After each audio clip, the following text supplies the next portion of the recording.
Madame, monsieur, bonsoir, bienvenue sur Nyon Région Télévision pour un nouveau débat d'actualité. Vous le savez certainement, les habitants du district de Nyon sont de plus en plus nombreux à pratiquer le sport en club. Une bonne nouvelle qui soulève pourtant la question des infrastructures à disposition. Manque-t-il véritablement de terrains et de salles de gymnastique? Nous en débattons ce soir avec nos invités. Gérard Produit, bonsoir, vous êtes responsable des sports au Conseil régional de Nyon. Bonsoir. Stéphanie Schmutz, vous êtes municipal des sports à Nyon. Et Fabrice Ray, vous êtes entraîneur et formateur au BBC Nyon. Alors je vous donne tout de suite la parole, Fabrice Ray. Est-ce que vous partagez ce constat? Est-ce que de plus en plus d'habitants, de citoyens, de jeunes pratiquent le sport en club? Oui, énormément. On a de plus en plus de demandes et malheureusement, je parle au nom du basket, on doit refuser les inscriptions par manque d'infrastructures. Alors effectivement, ceci, on y viendra, ça va faire partie de la grosse tranche de ce débat, le manque d'infrastructures. Bonne nouvelle pour les deux politiciens que vous êtes de savoir que la population joue en club. Stéphanie Schmutz. Joue en club, oui, mais je dirais la population fait du sport, tout simplement. D'abord, avant toute chose, c'est une bonne nouvelle. Avant toute chose, fait du sport, c'est une bonne nouvelle, fait du sport en club, mais pas seulement, donc il faut penser à l'ensemble des sportifs, oui. Gérard Produit.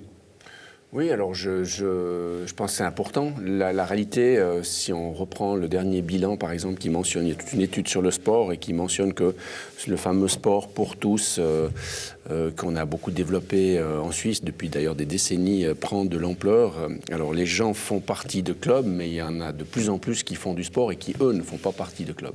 Et qui ont besoin de moins d'infrastructures. Vous pensez à quoi? Des gens qui courent le jogging, le marathon Par exemple, des gens qui font de la marche, des gens qui ont font juste du sport besoin qu'on leur pour fasse eux-mêmes. un bon trottoir dans les villages pour qu'ils puissent courir. Tout à fait. Non, qui ont aussi besoin d'infrastructures. Je pense que c'est le but de développer ces infrastructures, c'est de laisser les clubs les utiliser. Mais aussi... Mais pour le jogging aussi particulièrement, par exemple. Non, mais je pense que... j'en parlais l'autre jour. Moi, j'ai vu ce magnifique film sur des femmes âgées qui faisaient du volley. Et là, pour l'instant, elles n'auraient pas accès à des salles. Et je pense que c'est important de dire que le sport, quand on ne veut pas faire du sport en club, on a quand même accès à des salles oui. pour tous. Alors, commençons, revenons vers vous, Fabrice Ray. Vous êtes donc entraîneur de la première équipe du BBC Nyon, formateur chez les jeunes aussi. Vous jouez dans plusieurs salles, vous vous entraînez dans plusieurs salles nyonnaises et aussi à Élisabeth-de-Porte, à Crassier-Borey. Depuis combien de temps devez-vous vous exiler pour trouver des heures de salle? Alors j'ai l'impression que ça fait des années. Depuis toujours. Oui, depuis toujours. Ça fait partie du jeu, comme on dit. On a pas mal voyagé, même à Arzier. On a dû occuper pas mal de salles dans les environs. Et qu'est-ce que ça implique? Vous dites également que vous devez refuser des nouveaux adhérents dans votre club parce que vous n'avez pas d'heures de salle supplémentaires. On arrive difficilement à décupler les équipes et à avoir des entraîneurs supplémentaires qui peuvent justement entraîner sur d'autres sites. Donc c'est difficile de pouvoir couvrir vraiment les demandes par rapport à un manque d'entraînement. D'accord, mais le fait de vous déplacer dans un autre village, est-ce que ça pose des problèmes structurels? Est-ce qu'il faut louer des minibus ou je ne sais? Non, ça pose problème plus pour les jeunes, on va dire adolescents, qui sont quand même indépendants. Pour les plus petits, ils sont véhiculés par leurs parents, donc c'est pas un problème en soi. Mais après, on est relié au programme scolaire aussi. Alors difficile. Ça, on en parlera évidemment. Mais donc, fondamentalement, si des villages vous ouvraient leurs salles, si le conseil régional chapeautait tout ça, ça vous irait aussi très bien comme utilisateur. Absolument. Gérard Produit, conseil régional. Justement, il y a quelques temps, vous avez consulté en tout cas les communes pour créer une synergie. Où est-ce qu'on en est? La réalité, c'est que les communes ont disons, des organisations, des administrations qui leur sont propres, qui ont des outils techniques pas forcément compatibles les unes aux autres. Et effectivement, on avait imaginé pouvoir faire, à l'instar de ce qui s'est fait à la Chaux-de-Fonds, proposer une plateforme commune qui permettrait de recenser toutes les installations sportives. Alors, non, elle n'existe pas. On a recensé en fait sur le site internet du Conseil régional toutes les infrastructures, tous les clubs. en disant, au moins, il y a déjà un service qui permet aux différents clubs de savoir qu'à tel endroit, il y a telle surface avec tel concierge, qu'il y a tel numéro de téléphone, etc.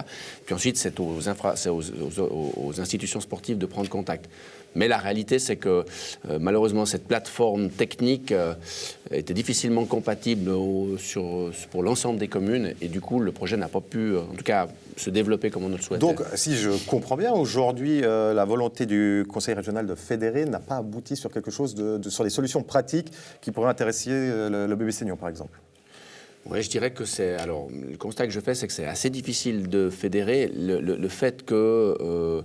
tout le monde cherche des créneaux horaires. Dès qu'on a un créneau horaire, on ne va en tout cas pas le libérer. Je prends le cas de certains clubs que je connais qui ont des créneaux horaires, qui vont s'entraîner à l'extérieur, mais qui diront non, on ne les met pas à disposition parce que si effectivement on en a le besoin, au moins on les a à disposition. Puis en même temps, c'est dommage parce qu'il y a peut-être d'autres clubs qui pourraient en profiter momentanément.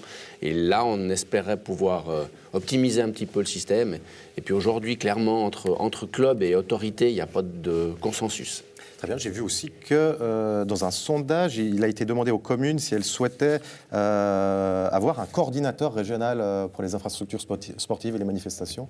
Ça a été un refus. Oui. Bon, on a toujours je pense que les autorités ont la peur de la bureaucratie. Et aujourd'hui, la question qui se pose, c'est d'avoir un coordinateur qui se retrouve en face d'autorités qui disent non, chez nous, c'est comme ça. Finalement, ce serait le mettre dans une situation fort inconfortable. Donc, pour l'instant, tant qu'on ne sent pas véritablement un consensus pour dire il y a un problème et si on ne se met pas autour de la table pour trouver une solution et admettre le compromis, ça va être difficile.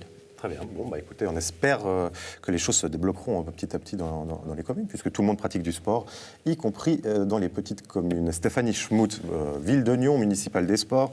Alors, chez vous, vous avez des infrastructures. Ça se construit, mais évidemment, il n'y en a jamais assez. Que vous disent les clubs, que vous dit l'ASSN, l'Association des sociétés sportives nyonnaises? Ils vous poussent pour construire? Quel est le climat aujourd'hui? Non, bien sûr. Il y a une forte attente sur de nouvelles constructions. Il manque de salles, c'est une évidence. Nous avons déjà bien optimisé l'utilisation de nos salles. Ces dernières années, on a pu vraiment proposer, en organisant mieux les horaires, en ouvrant les salles un petit peu plus tardivement, en les ouvrant le week-end, on a déjà pu offrir beaucoup plus qu'auparavant. Mais bien évidemment, il manque des salles. Il manque des salles, on peut ça dans des créneaux. Comme disait Fabrice Ray tout à l'heure, les entraîneurs ne sont pas disponibles la journée. Donc on a quelques créneaux qui nous restent, mais aucun club ne les veut. Par exemple, midi 13h? Non, midi 13h, le problème pour l'instant, c'est que les salles sont utilisées d'abord avec des créneaux horaires beaucoup plus grands. On parlait des écoles, qui ont des horaires plus continus qu'avant. Et puis des vestiaires qui sont communs pour les écoles, les clubs, etc. Donc une difficulté à faire face à la mixité d'utilisation. Ce qui ne sera plus le cas avec nos nouvelles salles. Alors, ça, c'est vraiment quelque chose... construction au reposoir, par exemple. 3 salles de gym. Voilà, 3 salles de gym avec des vestiaires séparés, des douches séparées. Donc il pourrait y avoir une mixité d'utilisation, tout comme la piscine, par exemple, qui pourrait être utilisée en même temps par les écoles, mais en même temps par la population qui désire venir nager, par exemple. Vous avez la particularité, vous deux, d'être des élus politiques, mais d'être aussi engagés dans le niveau scolaire. Alors, Gérard Produit, vous êtes directeur d'école à Newmaran et vous êtes enseignante de profession, Stéphanie Schmutt. Est-il vrai qu'il y a parfois des tensions entre les écoles et les clubs sportifs quant à l'utilisation des salles? Stéphanie Schmutt. C'est évident que on vit à une époque où on veut une sécurité absolue pour les enfants. On craint le rapport enfant-adulte. Alors c'est vrai que si je prends les vestiaires du Rocher, 3 vestiaires, mais qui donnent sur des mêmes douches, il est impensable de pouvoir... Donc ça, c'est une époque révolue. C'est une époque révolue, voilà, vraiment. Donc c'est difficile. Donc on espère vraiment avec les nouvelles constructions, on a réfléchi avec les architectes pour mieux gérer cette mixité d'utilisation. Gérard Produit, qu'en pense le directeur d'école? J'ai le sentiment que la réalité du terrain est que les parents notamment par le biais de l'article 63 de la Constitution, qui dit on souhaite que nos enfants soient gardés sur une durée plus grande. Donc ça veut dire que les autorités doivent prendre en charge souvent la partie du matin, la pause de midi et une partie de la soirée.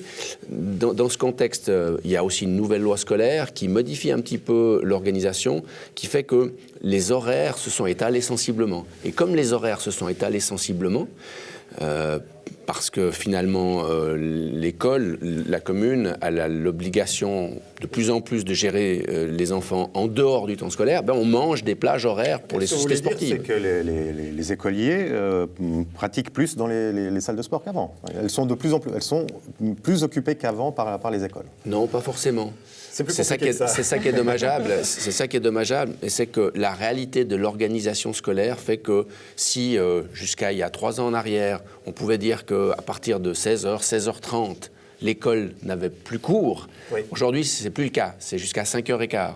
Et du coup, finalement, on doit garder ces plages horaires qui ne sont pas forcément utilisées. Alors, il faut les réserver au cas où, en somme, c'est ça?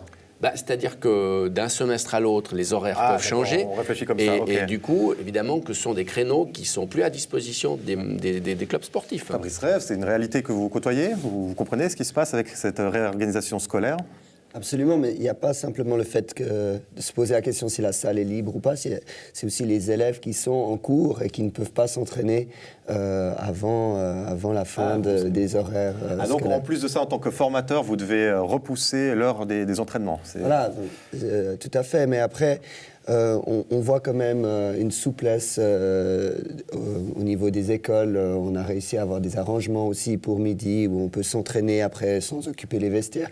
Il y a quand même un gros effort qui est fourni par autant le service des sports que les écoles. Est-ce que dans la belle saison du printemps à la fin de l'été, ou à la fin de l'été, oui, carrément, est-ce que les basketteurs peuvent s'entraîner dehors?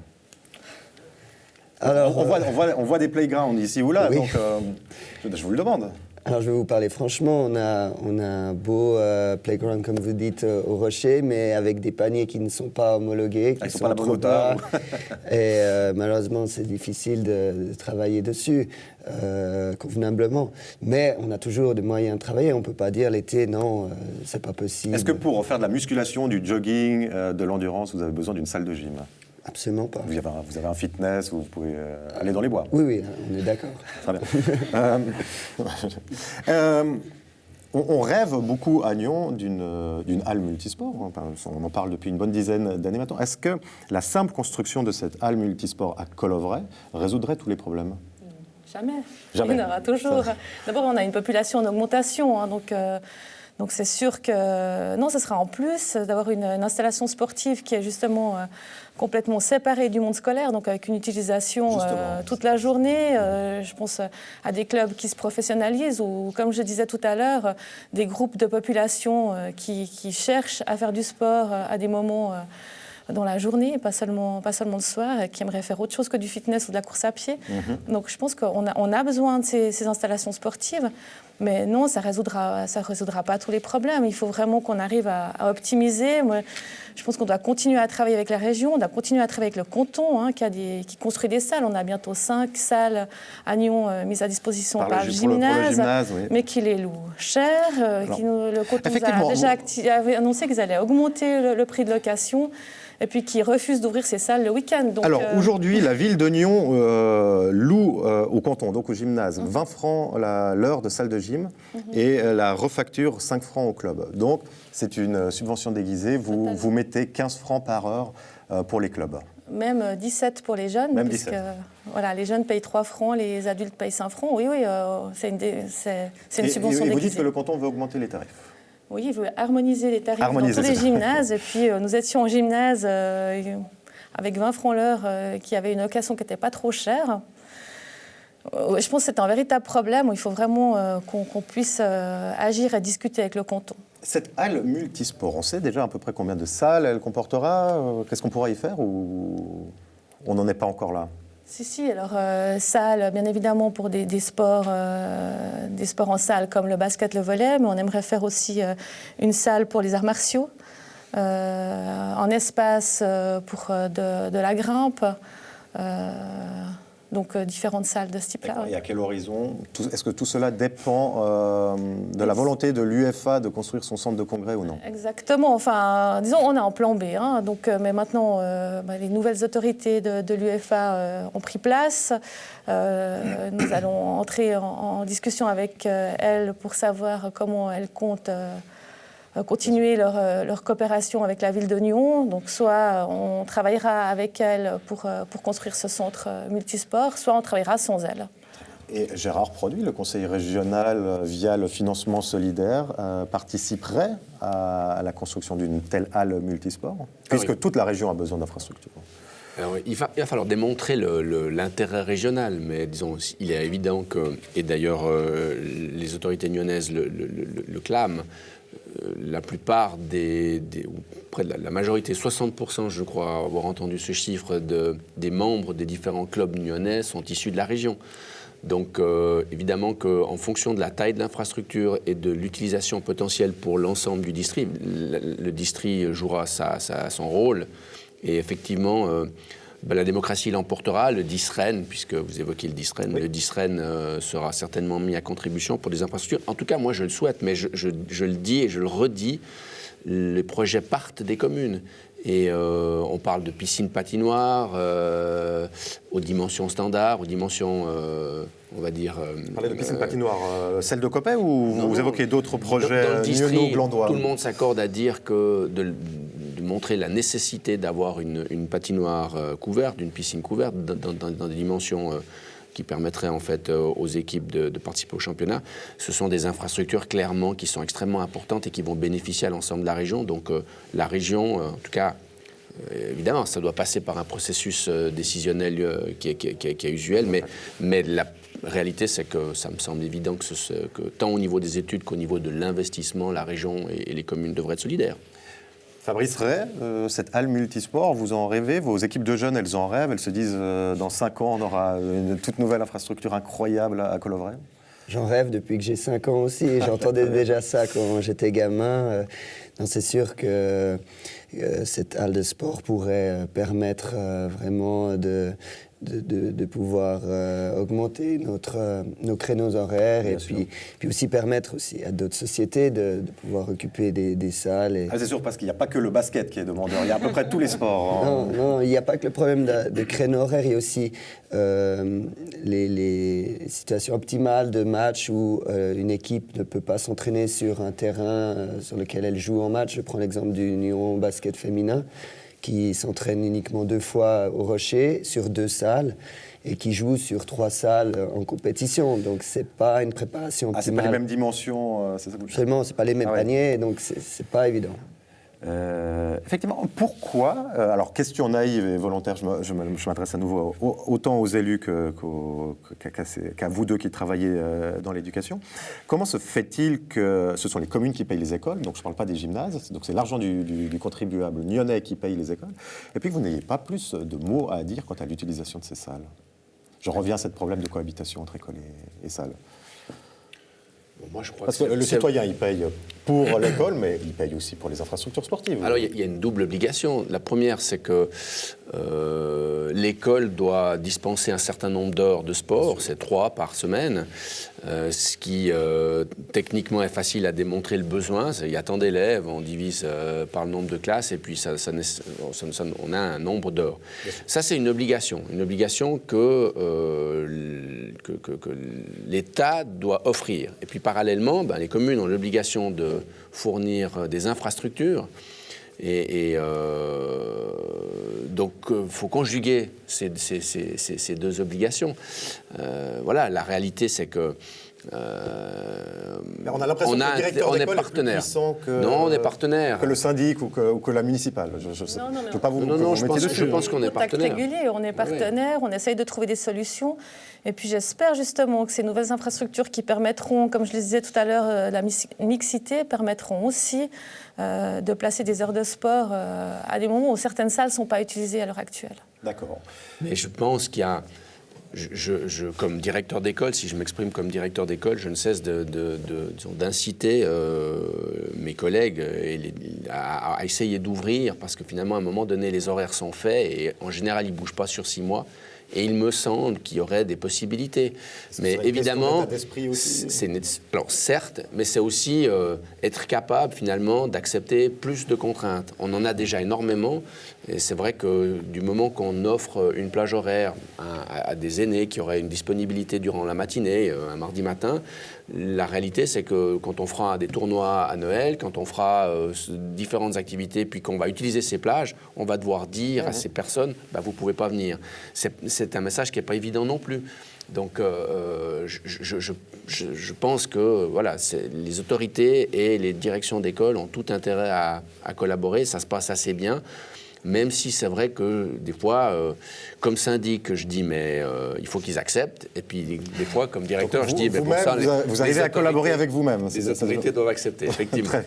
On en restera là-dessus. Je vous remercie d'avoir participé. Évidemment, les infrastructures sportives, tout le monde les attend, notamment la halle multisport de Nyon. On espère que vous nous la construirez bientôt. Faites-nous une promesse peut-être, Stéphanie Schmutz. Dans 1 an, 2 ans, 3 ans, 10 ans. Je ne joue pas à ce genre de... Pas de promesse. Mais j'y crois très fort. Ok, très bien. Fabrice Rey, merci beaucoup d'être venu. On vous souhaite évidemment bonne chance pour vos compétitions de basketball et puis pour la formation des jeunes, parce que ça c'est un travail permanent et très intéressant. Merci. À très bientôt. Voilà, madame, monsieur, on en termine pour ce débat.